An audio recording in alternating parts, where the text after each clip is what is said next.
I cannot believe I get to sit here with Captain America. Well,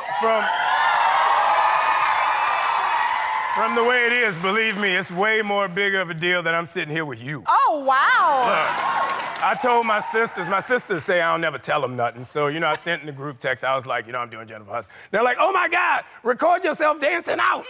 And I was like, if I record myself, I can't dance out. Well, the spirit tunnel. Yeah. They'll be, if y'all watch the show, you'll see the. They were like, take a picture with her. I said, I'm on a show with her. I don't need a. Oh. Well, we're happy you're here. Thank you so much for being here. First of all, I don't even know where to start. First of all, I gotta say, I don't know if you understand how many cool points I got from my son just because you came to my show, okay? Like, he like, what? You're interviewing him? I'm like, Captain America coming to my show. So I'm just saying. And on top of it, the fact that, do you realize we were in a film together 11 years ago? An inevitable defeat of Mr. and Mr. and Pete. Yeah. Mr. Pete, yes. Yeah. Mr. and Pete. Yeah.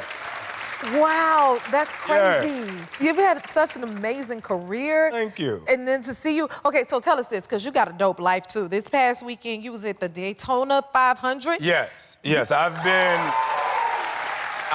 a NASCAR fan all of my life. When I was a kid, when I was a kid, we didn't have a lot. So my dad got mad at me. I took our lawnmower apart, took a piece of plywood, and I built a go-kart. Wow. And I would ride around the neighborhood on my go-kart. Yeah. And then it caught on fire. It didn't work out that well, but oh my goodness. I did it, yeah. You did that? So I've always been a NASCAR fan since the days of Richard Petty going into Dale Earnhardt to, just all those guys. I love them. Did you drive at all or No, ride in I a was car? in the pace car behind the president.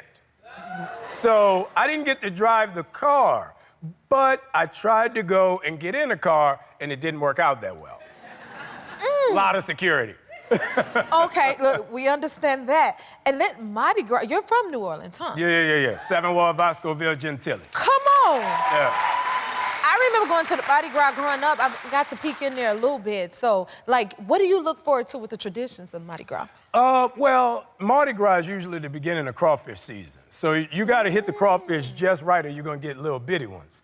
This year we had a big snowstorm, so it's a huge conversation in the city when the crawfish are going to come up. So y'all don't know when they're coming? We don't know when they're coming now because we got a foot of snow. So now everybody done switched to king cakes. That's the big thing during Mardi Gras. Get you like a nice cold iced beverage. Okay. Sit out with a king cake and see who get the baby.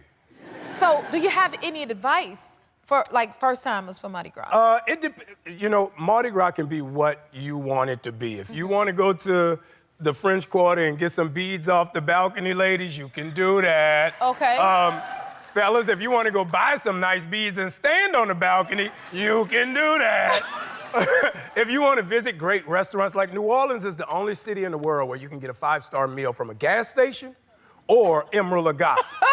And everybody in between. Okay. So it's really a unique experience where you can, it encompasses the entire city. You can go across the river and you're in a whole different city. You can go in Metairie, you're in a whole different city. But it's the same homegrown feeling and experience of good food, good culture, and just nice, hospitable people. We on our way, honey. Yeah. That sounds amazing. So I ride on Sunday. My crew is Bacchus. And this year for Bacchus, our king is Shaq. Oh. So Shaq is so large, we had to outfit the entire float. Like we had a king float. The king float been rolling for over 50 years. We had to cut the top off the float and put a new throne on it and like spread out the steps for Shaq. We had to put on. He's not little. Yeah. His harness has to be like pegged in 4 different places instead of 2, because he's such a massive human being. Yes. Like he's the biggest king ever. That's He fitting. is. We have to tie him to the float. Lord bless the float. We're going to bless the float. Now, let's talk about this, because you kinging it out yourself. You on the cover of Essence magazine. Yeah. Congratulations. Do you see this?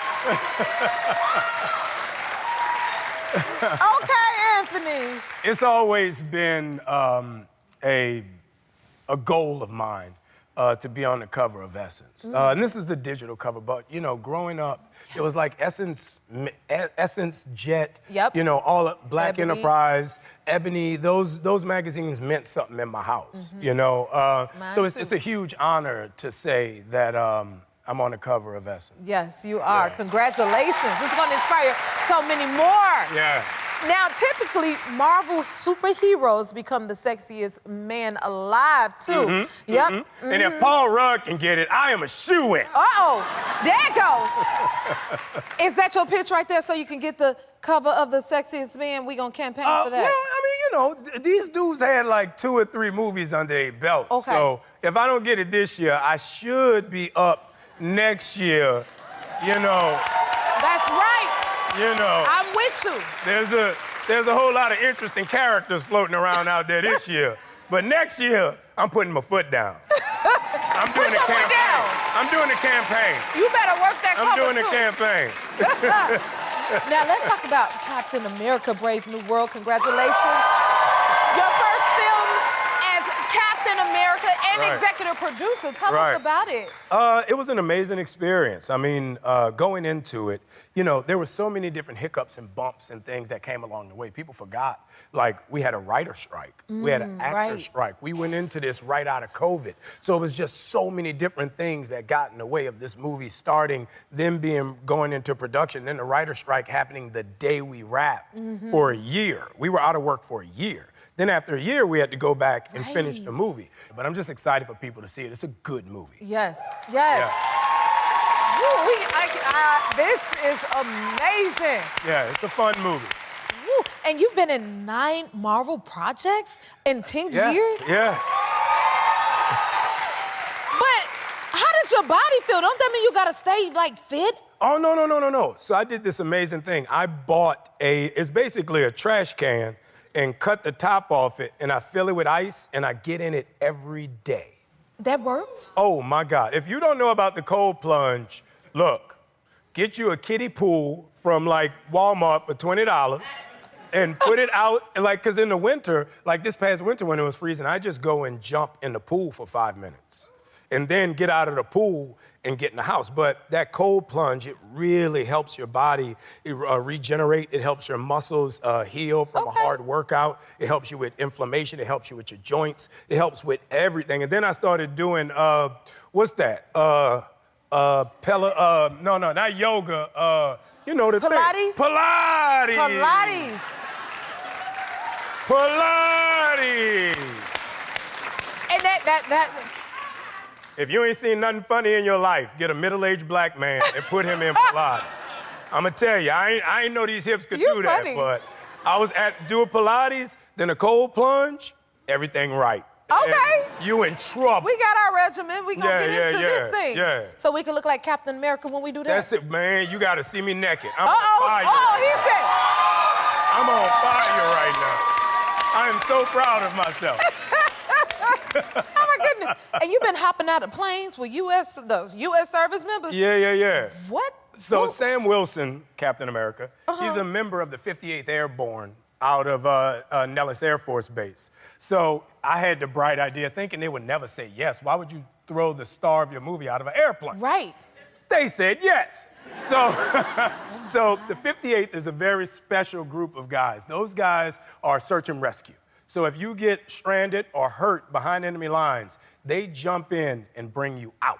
So it's really different jumping out of a small plane and jumping out of a C-130. Because the C-130, the whole back of it opens up. So imagine being on a plane and the whole back go, yo. Right? So I look at the dude and he's like, you ready? I'm like, hell no. I'm like, absolutely not. So he goes, click, click, click, click, here we go. He turns around. I've never gone out of a plane backwards before. Every time I've gone this way This sounds or that so way. scary. So he's like, tuck your legs. I'm like, all right. He goes, boom, boom, here we go. Whoa! Ah! Yo. Ah! And it was about 4 seconds before he threw the regulator. So literally, we're falling, and I'm like, this isn't good. This isn't good. Ah! And finally, he throws the regulator, and we flatten out. And then it was amazing, because like at 5,000 feet to 3,000 feet, there was no wind. There was nothing. Really? So literally, when you get in the air to figure out like which way you're going, you make a V with your feet, like you're skiing. So if the plant is in the middle of that V and that plant's not moving, you got no air, right? So if the plant's moving, you know exactly which way you're going. So we're up there, and he's like, you want to drive? I'm like, nah, because when we miss our mark, this on you, homie. You ain't gonna say I was driving and we ain't miss our, nah, Playboy, go ahead. I'm up here for the ride, right? Oh my God. So it's just weird being strapped to a grown man's belly, but other than that, it's a good time.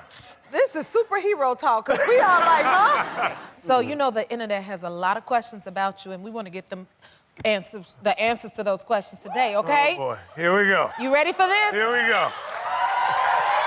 This segment is called Founded on the Genternet, Wacky or Mackie. I'm gonna have to drink to this one. Okay, drink to it. I'm gonna read a statement and you can explain whether it's wacky, false, or Mackie, true. Here we go, here we go. Y'all ready for this? Yeah. Okay, Anthony Mackie thinks his worst acting was on Law and Order. Oh, that's true. It was the worst, oh my God, it was the worst moment. It was the worst moment of my career. And I mean, look at the bro, it was crazy. It was crazy. But to be a New York actor, you have to do Law and Order, right? It was a rite of passage. That's a good point. You have to. It's been on 27 years. Everybody's been on that, right? I haven't, okay. My director didn't speak English. So he only had 2 directions. He's like, Anthony. And then he would go, Anthony.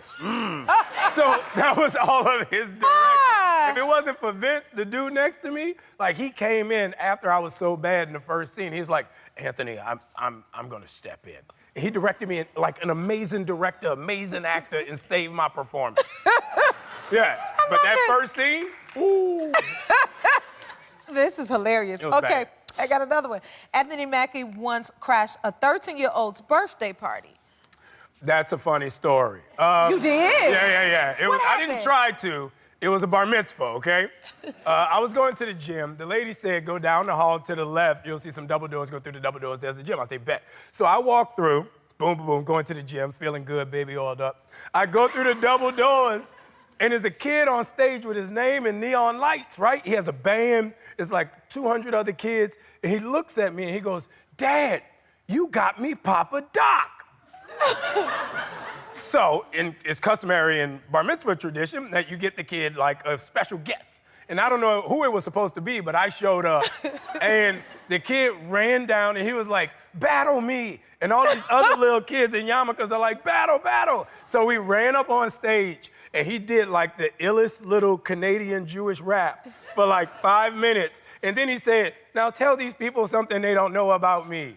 Like he was Eminem from 8 Mile, right? And he dropped the mic and all these kids went crazy, right? So then he takes off his yarmulke and he's like, can you sign my yarmulke? So all of them got in the line and I signed like 300 yarmulkes. Wow. So this is true. Yeah, you got some stories. I didn't try to, but I definitely became a legend that day, whoever that kid is. If that kid's watching this, hey man, it was me. Okay. Anthony Mackie is known to take things from sets he's worked on. Oh, I'm a thief, yes. You are? Yeah. What I you already take got from... my eyes on 2 things from him. What you want to take from him? Because it's memorabilia, right? It's like people come by your house and they see something weird. They're like, wait, like who the hell has an accordion? Like, what is you that? can't have my accordion now. When was the last time you went by somebody's house and they was like, dang, my boy got an accordion, that's cold. Nobody has one of those. Oh my So you come by the crib, you see the accordion, I'm like, yeah, my girl Hudson gave me that, dog. Okay. See what I'm saying? I gotta send you one. See what I'm saying? No, I'm taking that one. It's cool. Watch him. Watch him. What? He Captain America. He I'm quit. be in New Orleans. Ding-a-ding-a-ding-a-ding-ding. Did you take anything from the Captain America set? Oh, a bunch of stuff. Yeah. A bunch of stuff. Every time somebody came on set, they had this rock like the size of this, but it was a lighter, like a table fixture lighter. And it was a rock that big. I went to my assistant. I was like, put that in the trailer. Jack, gone. First day. That's out of here. Stop it. Watch him, y'all. Thank you for being here. Will you come back again and see us? Yeah, if you invite me back. This was amazing.